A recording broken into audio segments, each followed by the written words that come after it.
Hello, welcome back to Armchair Armory. Oh God, I don't even know why I bother. So, it finished at the Emirates Stadium, Arsenal 0, Villareal 0, meaning that Villarreal progressed to the Europa League final, winning 2-1 on aggregate. And it pretty much played out how I predicted it would play out. Yeah, there's not very much I can say.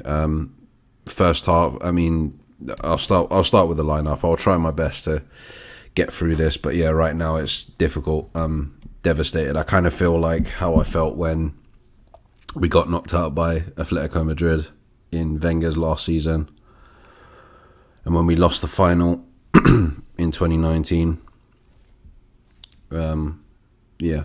Absolutely battered by that, because we just went out like a wet fart, essentially. Literally just like nothing. There wasn't very much fight, very much passion.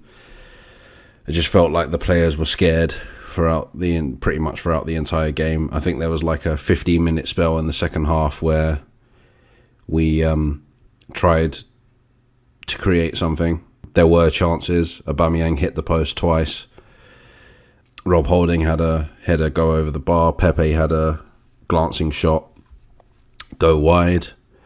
So we did have chances. And to be fair, Villarreal didn't really do anything attacking wise. They had one chance, really, one clear cut chance. But Unai Emery managed the game. He had the game plan of making sure that they don't concede, and that is what happened, you know. And Martin Keown summed it up quite well on BT Sport, that Arteta has basically been embarrassed by the previous coach. I don't know where this club's going. I really don't. You know, it's depressing thinking about it. That it's very likely now that we're not going to be in Europe next season, the first time in 25 years. We've gone out to a team, a mid-table team in Spain that really and truthfully we'd lost in the first leg. I've kind of gone off on a tangent because I was meant to be talking about the lineup, but in terms of the lineup,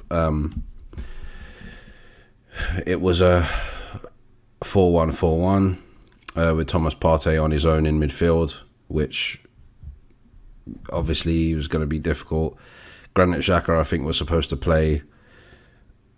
I'm assuming from what Arteta said after the game, I'm thinking that he was supposed to play alongside Partey, but the game plan changed because he pulled up injured just before the start of the game, and Tierney came back in, who looked knackered. A lot of the players that we've seen played decent at times. Saka, Odegaard, Smith Rowe. I mean, Smith Rowe was okay. I mean, I'd say the best players for us were probably Partey and Pepe, to be honest, because Partey was trying and Pepe was trying. It was just. As I said at the beginning, it was exactly what I expected it to be. I wasn't confident at all. I thought that our home form has been so bad that I thought that we'd turn up and just, half pepper their goal and not make anything of it. And yeah, what can I say? It's just ridiculous. And, it begs the question, where do we go from here? And I think I've come to the conclusion that I think we do need to change the manager. I wanted Arteta to do well. I was underwhelmed by his appointment, but I really wanted him to do well because of such, glaring praise that he's had as the assistant coach or assistant manager at Man City, and I really wanted him to do well. I think in hindsight, he had two lucky performances, or two kind of like standout performances in the FA Cup semi-final against Man City and then the final against Chelsea. You could say that the Charity Shield was another one. There's been a few here and there, but I just think I'm starting to come to the conclusion that a lot of Arsenal fans have come to, that he's just out of his depth. I just think it was too big of a job to give to a first-time manager. And we need experience, I think, on the field. Because the way it's not even sort of the fact that we've gone out in a way, it's the way we've gone out. The fact that he decided to experiment with a false nine in the first leg, and then this kind of like tepid first half performance, and this kind of like half-assed, let's try when we feel like it performance. I mean, you could easily say, oh yeah, that's down to the players as well, and to some extent it is. But I think he sets us up. He puts out the team. He does the tactics. So something is wrong there as well. And if the ownership have anything about them, which I highly doubt they do, they will see this as well. They will see that it's a financial hit for them, because it's likely that we're not going to be in Europe next season, and they will change the manager. I'm not going to sit here and campaign for Arteta to go. I'm not going to be one of those idiots on social media that's like Arteta roll and all that. Yeah, but I think we need to do something quickly. Hopefully not with Maurizio Sarri, but yeah, we need to do something. I feel like his days are numbered now. Even if he does stay on, and that's the thing, like that's one thing I'll say, is that people that are campaigning for him to go, it will be up to the club. It will be up to the club whether they let him go or not. Yeah, that's it really. Our season's over.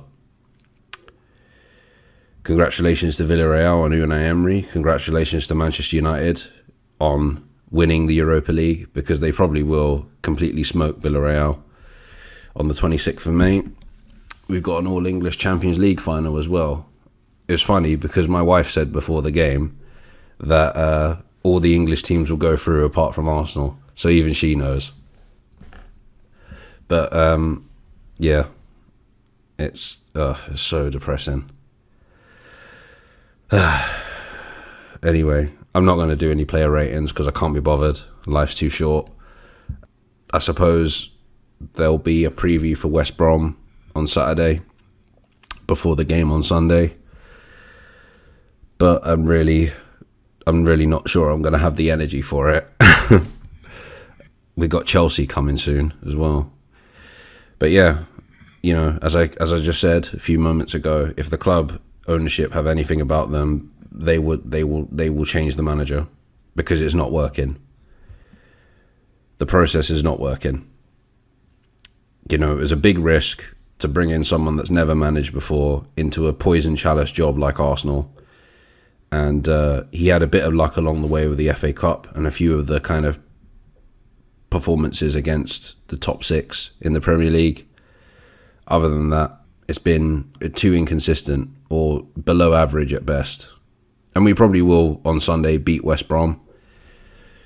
We'll probably beat Chelsea or get a good result against Chelsea. But, we're not getting into Europe this season. So what's the point? I think we need to bring in experience. It gets to a point where you can't keep blaming the players all the time, because they do take the blame to some extent, and there is a lot wrong with some of the players that play for us. They're not what's the word I'm looking for? They're not good enough. A lot of them. There's a lot that needs to change. Manager, players, ownership.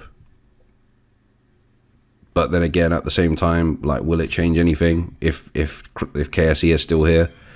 Probably not. We've been declining since about 2007. And that's what I keep saying, that shouting and screaming about individual players and individual managers won't change the fact that the ownership are still there. So let's see what happens. Like I say, if they have anything about them, they will see this and they will think that, yeah, we need to do something about this. We need to improve things. But because they're so focused on mediocrity of just making money, they probably will keep Arteta in until next season, until it's untenable, until it's the situation that it was with Unai Emery, where it's the players don't want to play for him anymore, fans aren't turning up to the stadium, that kind of thing, because hopefully by then the COVID restrictions will be lifted and fans will be back in the stadium. But that's the only time they'll probably react, and by then it will be too late. It already is too late, to be honest. It's been too late since the end of Wenger, pretty much. Ah, God. It's depressing sometimes being an Arsenal fan. But, I've supported this club and loved this club since 1997, and that's not going to change anytime soon. As Kenny Ken says, the club is the star. I want what's best for the club, and if it means changing the manager, then I'm happy with that. At this point, I can't defend anything that's happened in the past couple of weeks, particularly in the Europa League ties. Right, that's me done. As I say, I'll be hopefully back again for the preview for West Brom. But until then, take care, stay safe. This is Deepeye signing out.